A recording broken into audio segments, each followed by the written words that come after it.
Hi, this is Professor Barry Brennan. I'm back with part 4, actually, of communication and close relationships. So we're going to see if we can actually, let's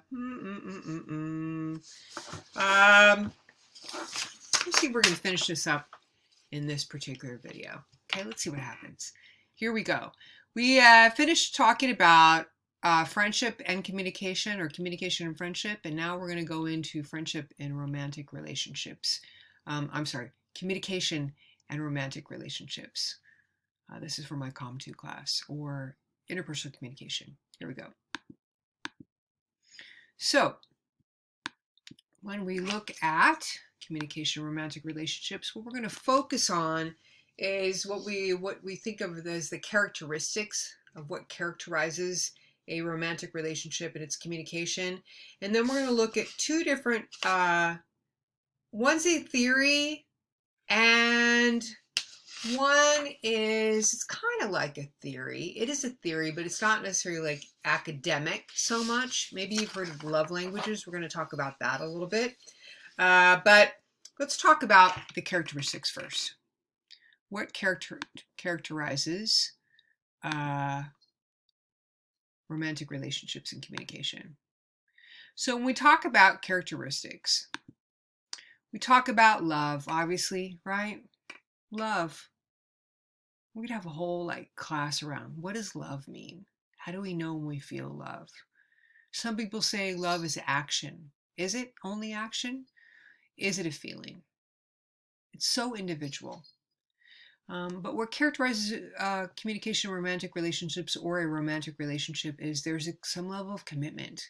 Even if it's not said, but you feel like you want to be with that person, right? Someone that you're romantically involved with.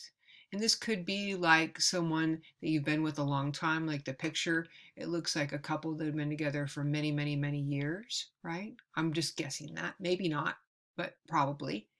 And it's also characterized by affection. So it's love, commitment, and affection. That's what makes a romantic relationship different than a friendship, right? Like affection. And affection has so many different expressions, right? Affection could be a kiss. Affection can be like tickling someone. Affection could be buying them flowers, bringing them candy. Affection could be making them a romantic dinner, right? How do we show affection? Affection could be holding your beloved's face in your hands and just telling them how much, looking in their eyes and telling them how much you love them. Right? So affection comes in more ways than just kissing, hugging, fondling, right? And love is something that we feel and that we show, right? And commitment is our feeling that we're in this, right? We're in this. For at least for today, we know we're in it. We're in that relationship. We're not going anywhere. We're committed to that relationship through thick and thin. So Steinberg is this gentleman who came up with this, what he calls the triangular theory of love. Just take a look at that while I bring these other things up. Basically what he said is, in order for a relationship to have, or a relationship to be a good relationship, right? It had to have these three components. It had to have intimacy. Remember, we started the class talking about intimacy. It has to have passion. So you have to feel something, right? There has to be some emotional. Passion isn't just physical. It's emotional and physical, right? And there has to be commitment. So you have to be willing. Commitment means you're going to stick something out with someone no matter what comes, right? There's commitment is also there's loyalty and commitment, right? You're staying together, whether you make a verbal commitment, whether you make a physical commitment where you have a marriage and go through a ceremony, or you have a piece of paper, however you make that commitment. But those things have to be communicated: intimacy, passion, and commitment. He said those are the three components. Now, we can have different types of love, and he named these loves. Okay? So, but consummate love has intimacy, passion, and commitment. Liking is when we feel we have some intimacy with someone, when we like someone, when we like someone, usually they know us. We feel like we're known and we know them a little bit, right? Companionate love is where you feel like you're known and you have a commitment. So oftentimes, sometimes friendship is a type of companionate love, right? You have intimacy and you are committed to that friendship, to hang out with that person. You can also have this, this can also be a type of love relationship. Maybe that's what you have in that relationship. It's companionate type of love. Empty love, what he calls is love that just has commitment. That's it. Think about people that stay together for the kids. Okay? They have the commitment, they're keeping the commitment, but that's it. People that stay together because of money, right? There's always some reason why people stay together and they just keep the commitment, but there's no other reason. Taxes. Fatuous love. Fatuous love is passion and commitment, right?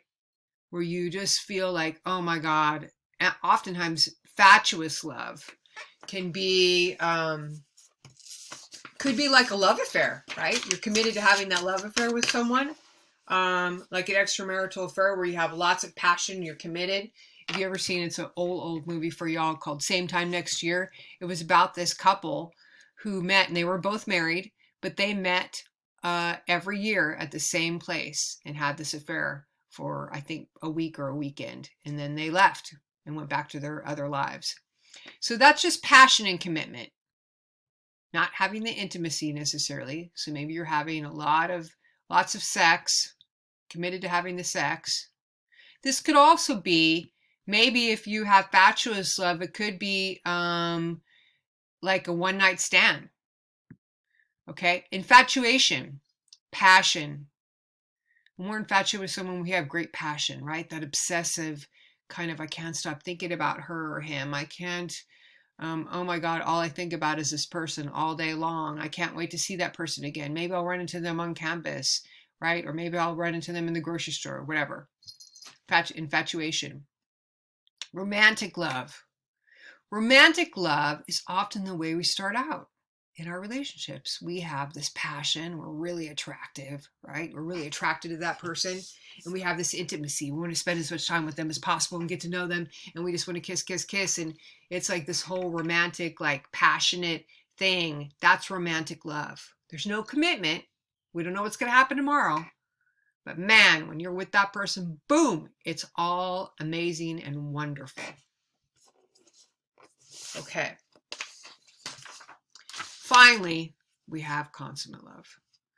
So he says, and I would agree with this, in order to have the best kind of love that you can have with a person, you want to have the intimacy, you want to be attracted, and you want to have commitment. Right? That's what you want. You want all of that. And sometimes, because of different circumstances in life, right? Sometimes you can have this consummate love, you can start out with that, and then you can get to this. And you just have intimacy and commitment, right?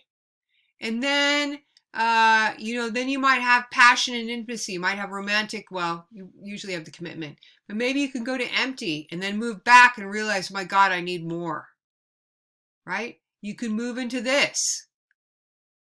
So, but this is ideal. How do we keep this going, right? How do you keep that going with someone? Something to think about. Okay, let's move on. Communication and romantic relationships. So, interesting thing. We're going to talk about this at another time. I'm sorry I left that in the PowerPoint. But I want to think of this in terms of, there's a theory about, it's called relational turning points. And that, this actually is interesting. I'm going to talk about this little story by Goffman, who studied marriages. So Goffman was this dude who looked at how people communicated in marriages. And he was I think he was a sociologist. And he looked at how people communicated in marriages, and oftentimes they had a conflict style. This is why this is in here. It's actually not even related to talking about conflict. They had a conflict style between them. And what he discovered was this. He discovered that if couples, married couples, we're talking about marriage, so with a commitment, married couples who had the same conflict style, means their response to conflict, if it was the same, that they were more likely to stay married. Okay, you with me? So if you had a but if two people in a marriage had different conflict styles in terms of responding to conflict, because conflict is inevitable in all relationships, then they were less likely to stay married. Isn't that interesting? It's interesting.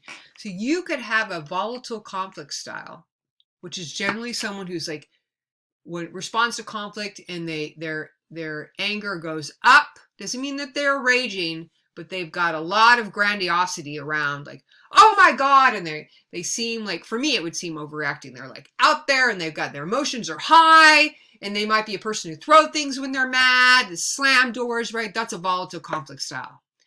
If you both have that, then he said, so it could be any of these three, that people are likely to stay married. I think it's very interesting. Kind of goes against like the common thing that we think about, the common sense approach, right? Of how we think about people. You could have an avoidance style, people who avoid conflict at all costs. Conflict comes, they just avoid it, look the other way. If you both have that, likely to stay together. Validating means you recognize the conflict and maybe you have the same way of approaching it. Usually it says, I see the conflict. Maybe right now we should cool down and take our places. Okay, we should have an approach. Now I'm going to use an example in my marriage, is that when she and I have this validating style, things go a lot better. Oftentimes though, it can turn into, for her, volatile. And I have, the more mad I get, I usually get more reserved, and things will go, they will go the wrong ways, like lopsided, if she goes volatile and I go like super, not avoidant, but super reserved, which might appear to be avoidant. It does not work. So it's interesting. He's totally right on. Relational turning points are these. Relational turning points in a relationship is a point at which the relationship becomes something else. There are turning points. It could be something that signaled the end of the relationship. Could be when something that happens in a relationship when it changes from a friendship to a relationship. Maybe it's a kiss. Maybe it's a statement, I'm attracted to you. Maybe it's just holding your hand. Right? In a relationship, a turning point could be the end when the person, maybe the person has done something or said something to you that was a turning point for you. You're like, I'm done. Right? Think about these times that you've had turning points. They're actually, you're going along, everything's fine. Something happens and it changes, a turning point, a relational turning point, changes the direction your relationship is going in. Could be that you're having a sexual relationship and you decide, you know what? This isn't working. Let's just be friends. Could be something that happens while you're having sex with that person. Could be a myriad of different things. But they're turning points that change the direction of your kind of relationship with that person. There definitely changes the relationship. Okay, which includes how you feel about that person. Okay, we're going to stop here and we're going to pick up with the very last thing. Stay tuned.